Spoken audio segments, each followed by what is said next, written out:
વડોદરા મહાનગરપાલિકા દ્વારા આગામી ચોમાસાની ઋતુને ધ્યાનમાં રાખીને શહેરના બ્રિજો પર પ્રી મોન્સૂન સફાઈ અભિયાન હાથ ધરવામાં આવ્યું છે। મહાનગરપાલિકાની અખબારી યાદી મુજબ શહેરના કુલ 41 બ્રિજ પર સઘન સફાઈ કામગીરી પૂર્ણ કરવામાં આવી છે। તેમાં 15 river overbridge, 14 railway overbridge, 4 flyover bridge અને વિશ્વામિત્રી ખાડી પર આવેલા 8 બ્રિજનો સમાવેશ થાય છે। વડોદરા મહાનગરપાલિકા દ્વારા ચોમાસા પૂર્વે શહેરમાં પ્રી મોન્સૂન કામગીરી તેજ ગતિએ હાથ ધરવામાં આવી રહી છે। મહાનગરપાલિકાની અખબારી યાદી મુજબ પશ્ચિમ ઝોનના વોર્ડ નં.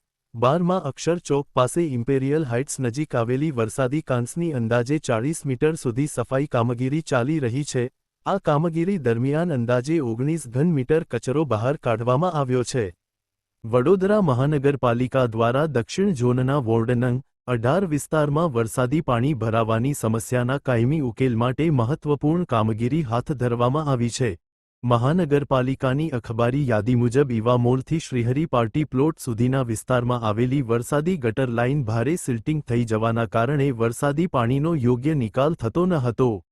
વડોદરા મહાનગરપાલિકાના દબાણ અને સિક્યુરિટી વિભાગ દ્વારા શહેરના વિવિધ વિસ્તારોમાં દબાણ હટાવ ઝુંબેશ હાથ ધરવામાં આવી હતી। મહાનગરપાલિકાની અખબારી યાદી મુજબ તા 26 મે 2026ના રોજ શહેરના માર્ગો અને જાહેર સ્થળો પર અડિંગો જમાવી બેઠેલા દબાણકર્તાઓ સામે કાર્યવાહી કરવામાં આવી હતી। આ સાથે આજની બધી મહત્વપૂર્ણ ખબરો પૂર્ણ થાય છે। તમે જોઈ રહ્યા હતા બરોડા આજતક લાઈવ, વિશ્વાસપાત્ર સમાચારનો વિશ્વસનીય સ્ત્રોત। હું છું રવિન્દ્ર। આપ સૌનો દિલથી આભાર। વડોદરા અને આસપાસની દરેક મહત્વપૂર્ણ અપડેટ માટે જોડાયેલા રહો અમારી સાથે। ફરી મળીએ નવી ખબર સાથે।